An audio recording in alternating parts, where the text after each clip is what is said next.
예, 이어서 이번에는 외교부 대외비 문건 이야기를 해보겠습니다. 이미 6년 전부터 일본이 우리 정부를 압박하는 내용이 담긴 외교 문건이 공개됐다고 합니다. 박근혜 정부 시절인 2013년 9월 주 일본 대한민국 대사관이 작성한 문건인데요. 강제징용 배상 판결이 대법원에서 확정된다면 일본이 경제 보복 조치를 할 것이다. 이런 분석입니다. 지금의 상황과 딱 들어맞는 분석이죠. 결과적으로 박근혜 정부는 이미 이런 사항을 예견했다. 그리고 재판을 지연시키면서 시간을 허비했다. 이런 결론에 달할 수 있겠는데요. 전문가 의견 들어보겠습니다. 성공회대 일본학과 양규호 교수 연결하겠습니다. 교수님. 네, 안녕하세요. 예. 자, 교수님께서도 뉴스를 통해 보셨을 텐데요. 강제징용 판결에 대해서 일본 정부가 우리 정부를 압박하는 내용이 담긴 외교 문건이 확인됐고, 박근혜 정부도 이렇게 사태가 이렇게 되리라는 것을 예측했다는 것이잖아요. 맞습니다. 그러니까 이제 2013년 7월 달에 서울고부바에서 그 배상을 판결했거든요. 피해자들에 대해서. 근데 사실 이제 이 흐름이라는 걸 바꿀 수 없었습니다. 예. 그러니까 고등법원에서 이겼을 뿐만 아니라 아마도 대법원 가서도 성소할 가능성은 거의 100% 가까운 사태였거든요. 네, 그렇기 때문에 이제 일본 외무성에서 직접 한국에 있는 일본 대사관을 통해 가지고 이것이 이게 만약에 확정이 돼 가지고 일본 점검 기업들에 의해서 현금화 그러니까 강제집행이 추진되게 되면 한일 관계는 굉장히 파국이고 한국 정부에다 책임을 추궁하겠다. 이것은 국가 대 국가 간의 죄악 문제이기 때문에 말하자면 자칫했다가는 이제 사법부 판결에 한국 행정부가 개입할 수 있는 여지로 판단될 수도 있는 그런 식의 상당히 강한 압박을 집어넣었다라는 겁니다. 그래서 이제 이것은 상당히 제가 보기에는 좀 일본 외무성에서 굉장히 부적절한 대처였다고 보고 있고요. 그 다음에 이미 2013년 11월 달에 보고서 외부 문건이 나왔습니다만은, 일본 측에서 다양한 형태의 금융 조치나 수입 수출 규제를 할 가능성이 있다라고 분석을 하고 있거든요.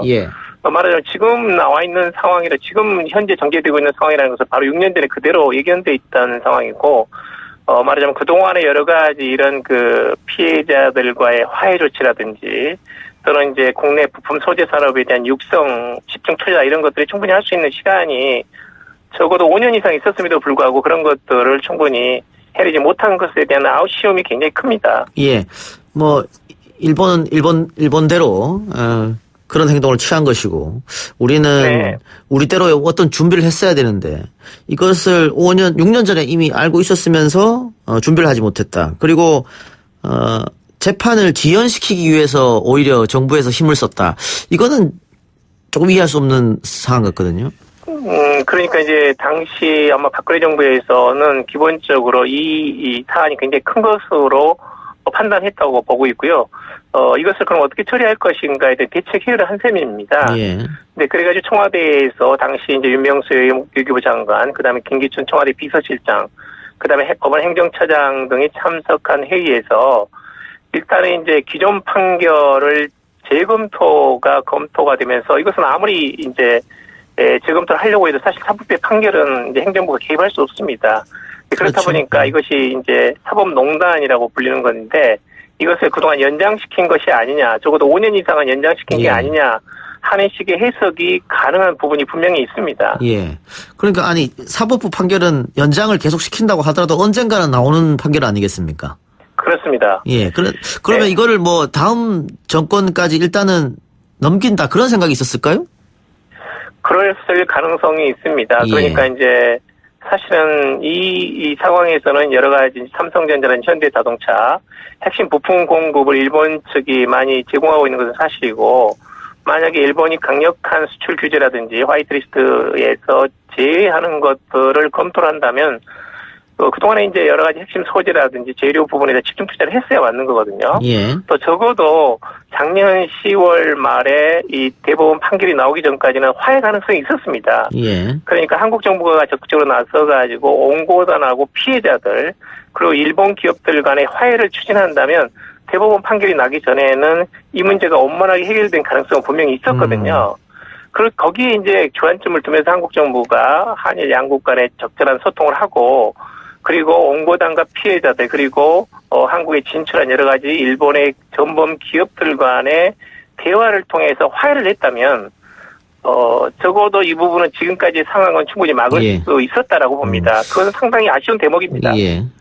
교수님 아까 전에 일본 외무성의 태도 굉장히 부적절했다 이렇게 말씀해 주셨는데 그 일본 외무성 국장이 한 이야기를 보면요.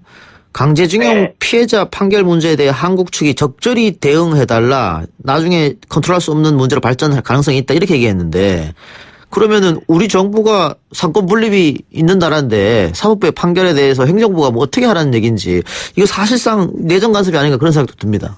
그러니까 이제 일본 측의 이제 내용은 뭐냐면 이것은 한일 청구협정은 조약 대 조약으로 맺어진 것이고 경제협력 방식으로 종료된 것인데 이건 이제 일본으로 본다면 한국이라는 나라는 하나가 있는 것이다. 그러니까 한국에는 우리는 상권 분립이 있고 당연히 행정부는 사법부의 판결을 존중할 수밖에 없는 상황에 맞는 건데 일본 측에서는 이것은 그 한국이란 하나의 나라로 보는 거죠. 그러니까 이건 조약 대 조약이기 때문에 국내 사법이 국제법 말하자면 국가 간의 조약을 뒤집기는 곤란하다는 측이 이제 일본 측의 입장이라고 봅니다. 그런 입장을 견지하는 것은 저는 있을 수는 있다고 보지만 예. 그것을 기본으로 해가지고 한국 정부가 이 부분에 대해서 강력하게 개입해달라고 요구할 수는 없습니다. 그건 자칫 따라 내정 간섭으로 비춰질 가능성이 매우 높습니다. 예. 그렇기 때문에 일본이 이런 것에 대해서 우려를 표명한다라는 것은 맞는 거지만 한국이 여기에 대해 적극적으로 개입해달라 또는 여기에 관여해달라는 것은 이건 적절한 요구가 아닙니다. 네, 그건 예. 구분해야 됩니다. 예. 그 일본 내에서도 아베의 결정을 비판하는 지식인 또 시민사회 목소리 또 언론의 목소리 이런 것이 있다고 하는데 네. 교수님 일본 전문가이시니까 일본의 분위기 어떻게 읽고 계십니까? 조금 변하고 있다고 보십니까?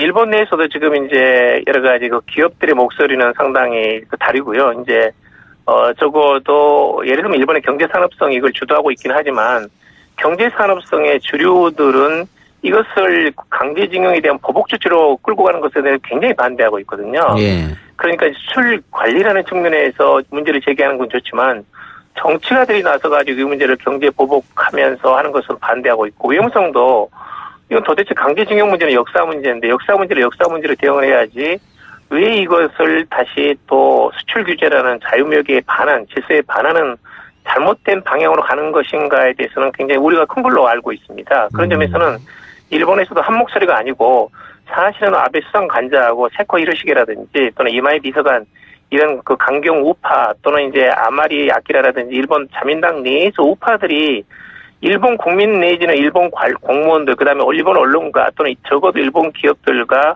완전한 한 박자를 이루지 못한 채 단독으로 무리한 수로 지금 끌고 가고 있다라는 예. 것이 저는 이제 그 사실이라고 봅니다. 팩트라고 봅니다. 그러면 그렇게 끌고 와서 궁극적인 목적은 어디에 있는 겁니까? 네, 일본 측에서는 이제 우려하는 것은 역시 만약에 한국에서 개인 청구권이 그대로 실현이 되게 되면 앞으로 이제 북일 수교 간에 있어서 아무리 이제 정부 간에 이게 조약으로 끝내도 북한에서 개인 청구권이 또 살아가지고 일본 기업에 대해서 보상을 요구한다든지 또는 기존에 끝난 이런 동남아 중국에서의 어떤 개인 청구권이 다시 이제 부활하는 것에 대한 그런 우려가 굉장히 크다고 봅니다. 예. 그런 점에서 어떻게든 이 부분을 막아야겠다는 것이 이제 일본 측의 생각인데, 그렇지만 그것은 잘못됐다. 왜냐하면 2000년 이후로는 국가의 외교 보호권이라는 것이 개인 청구권을 소멸시키고 없다는 것은 일본 측도 확인한 것이고, 그리고 그것은 국제법적인 국제사회에 있어서 일반적인 흐름입니다. 예. 이런 흐름에 대해서 역사의 깊이 피해자가 20년간 쌓아온 거, 그 다음에 식민 통치의 과정에서 엄청난 그 피해와 어떤 가혹 노동 이런 것들을 전체적으로 검토를 하면서 하나씩 문제를 풀어가야지 이것을 그냥 역사 문제를 그냥 이걸 수출 규제로 해가지고 한국에 목줄을 재는 식으로 하게 되면 더욱더 한국민들의 반발을 살 수밖에 없고 문제를 풀려고 하는 것이 아니라 오히려 더욱 꼬이게 하는 잘못된 방향으로 지금 가고 있다는 것을 꼭 지적하고 싶습니다. 예.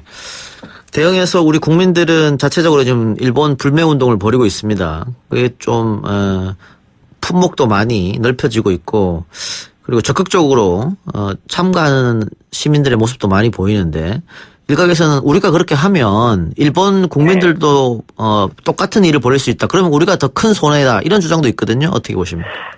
근데 이제 일본 현지에서 보니까 일본 국민들은 여기에 대해서 그렇게 아주 큰 관심은 높지 않습니다. 예.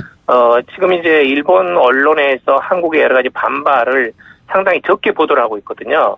그러다 보니까 한국의 현실 자체를 잘 모르고 있는 부분이 있고, 그 다음에 이제 최근 들어서 이제 비교적 일본 지방에서 한국 관광객이 크게 줄면서 여러 가지 피해가 나올 가능성이 있다. 또는 이제 앞으로 이제 글로벌 경제에서 영향을 미칠 가능성이 있다라는 지적이 나오고 있습니다만은 적어도 한국 국민의 이런 반발 또는 이제 불매운동, 일본 관광 자제라는 것은 저는 매우 적절하다고 보고 이것은 지금 나름대로 잘 전달되고 있습니다. 그렇다고 해서 일본 국민들이 여기에 대해서 반발하지는 않을 겁니다. 왜냐하면 수출 규제 자체는 잘못된 것이다. 이것은 자유무역 질서에 반한 것이기 때문에 여기에 대한 일본 국민들의 이해도는 충분히 있다고 봅니다. 저는 알겠습니다. 거기까지 걱정할 필요는 없다라고 봅니다. 예, 교수님 오늘 말씀 고맙습니다. 네, 감사합니다. 예, 지금까지 성공회대 일본학과 양기호 교수였습니다.